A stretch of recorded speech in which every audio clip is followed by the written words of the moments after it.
25 दिसंबर 2021, जब पूरी दुनिया क्रिसमस मना रही थी, तब इंसानी इतिहास का सबसे ताकतवर कैमरा अंतरिक्ष में भेजा जा रहा था। James Webb space telescope. वैज्ञानिकों को उम्मीद थी कि यह टेलीस्कोप हमें ब्रह्मांड के शुरुआती दिनों की धुंधली तस्वीरें दिखाएगा। लेकिन किसी ने यह नहीं सोचा था कि यह कुछ ऐसा ढूंढ निकालेगा जो विज्ञान के बुनियादी नियमों को ही तहस नहस कर देगा।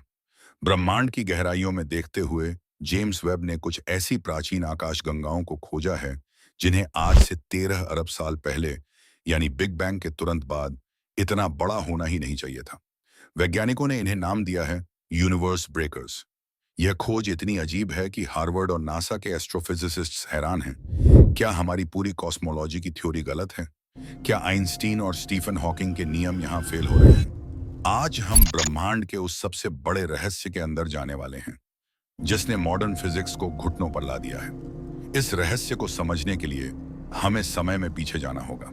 हमारे वैज्ञानिकों की स्टैंडर्ड थ्योरी के मुताबिक 13.8 अरब साल पहले जब बिग बैंग हुआ तो ब्रह्मांड में सिर्फ हाइड्रोजन और हीलियम जैसी गैसों का एक धुंधला बादल था। इसे कॉस्मिक डार्क एजेस कहा जाता है। नियम कहते हैं कि इन गैसों को इकट्ठा होने, ठंडे होने और पहली छोटी छोटी आकाश गंगाएं बनाने में कम से कम 500 से 700 मिलियन, यानी 50 से 70 करोड़ साल लगने चाहिए थे। शुरुआत में ये आकाश गंगाएं बहुत छोटी गैलेक्सीज होनी चाहिए थी। लेकिन जब जेम्स वेब ने बिग बैंग के सिर्फ 500 मिलियन साल बाद के समय में झांका, उसे वहां बच्ची गैलेक्सीज नहीं बल्कि हमारी मिल्की वे जैसी विशालकाय पूरी तरह विकसित आकाश गंगाएं मिली। यह कुछ ऐसा ही है जैसे आप किसी किंडरगार्टन स्कूल में जाएं और वहां 5 साल के बच्चों की जगह 6 फीट लंबे पूरी दाढ़ी वाले वयस्क पुरुष बैठे हों। यह कैसे मुमकिन है?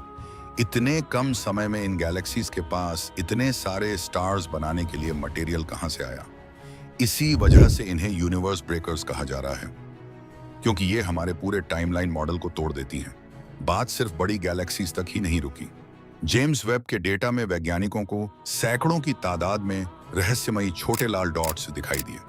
शुरुआत में वैज्ञानिकों को लगा कि ये बस बहुत दूर मौजूद प्राचीन तारे हैं, लेकिन जब इनके स्पेक्ट्रम की जांच की गई तो पता चला कि इनके अंदर गैस 20 लाख मील प्रति घंटे, यानी 1000 किलोमीटर प्रति सेकंड की रफ्तार से चक्कर काट रही है।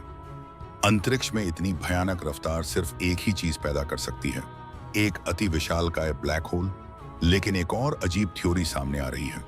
कुछ टॉप साइंटिस्ट्स का मानना है कि यह साधारण ब्लैक होल नहीं है, बल्कि यह ब्रह्मांड के पहले डार्क स्टार्स हो सकते हैं। ऐसे तारे जो सामान्य न्यूक्लियर फ्यूजन से नहीं बल्कि डार्क मैटर की ताकत से जलते थे। एक ऐसा तारा जो आकार में हमारे सौर मंडल से बड़ा हो सकता है और जिसके अंदर एक पूरी गैलेक्सी जितनी ऊर्जा छिपी हो। यहां पर आकर फिजिक्स का एक और बड़ा नियम टूट जाता है, जिसे हम एडिंगटन लिमिट कहते हैं। यह नियम तय करता है कि कोई भी ब्लैक होल कितनी तेजी से गैस को निगल सकता है।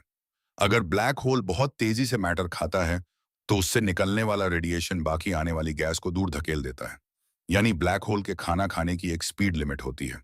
लेकिन जेम्स वेब ने जो प्राचीन ब्लैक होल्स खोजे हैं वे इतने बड़े हैं कि अगर वे एडिंगटन लिमिट के हिसाब से बढ़ते तो उन्हें इस आकार तक पहुंचने में अरबों साल लगने चाहिए थे।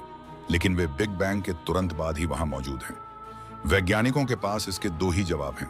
या तो शुरुआती ब्रह्मांड में ब्लैक होल्स सीधे विशालकाय गैस के बादलों के ढहने से बने, या फिर ब्रह्मांड की शुरुआत में ब्लैक होल्स ने फिजिक्स के सारे नियमों को तोड़कर सुपर एडिंगटन एक्रीशन किया, यानी लिमिट से करोड़ों गुना तेजी से सब कुछ निगल लिया। तो इस पूरी अनोखी खोज का मतलब क्या है? क्या जेम्स वेब ने यह साबित कर दिया है कि हमारा विज्ञान गलत है? नहीं। असल में विज्ञान की खूबसूरती है, जब भी हमें लगता है कि हमने ब्रह्मांड को पूरी तरह समझ लिया है, ब्रह्मांड हमें हमारी औकात याद दिला देता है। जेम्स वेब की इन अजीब खोजों का मतलब यह नहीं है कि बिग बैंग नहीं हुआ था, बल्कि इसका मतलब यह है कि शुरुआती ब्रह्मांड हमारी सोच से कहीं ज्यादा एक्टिव, घना और रहस्यमयी था। वहां कुछ ऐसा घट रहा था जो आज के शांत ब्रह्मांड में नहीं होता। हम इंसानों को लगता है कि हम इस विशाल अंतरिक्ष के मालिक हैं, लेकिन सच तो यह है कि हम इस अनंत अंधेरे में तैरते हुए एक छोटे से नीले बिंदु पर रहते हैं जो अभी बस आंखें खोलकर अपने वजूद को समझने की कोशिश कर रहा है। अगर आपको ब्रह्मांड के इस रहस्य ने सोचने पर मजबूर किया तो वीडियो को लाइक और चैनल को सब्सक्राइब जरूर करें। मिलते हैं अगले माइंड बेंडिंग एपिसोड में। Stay curious.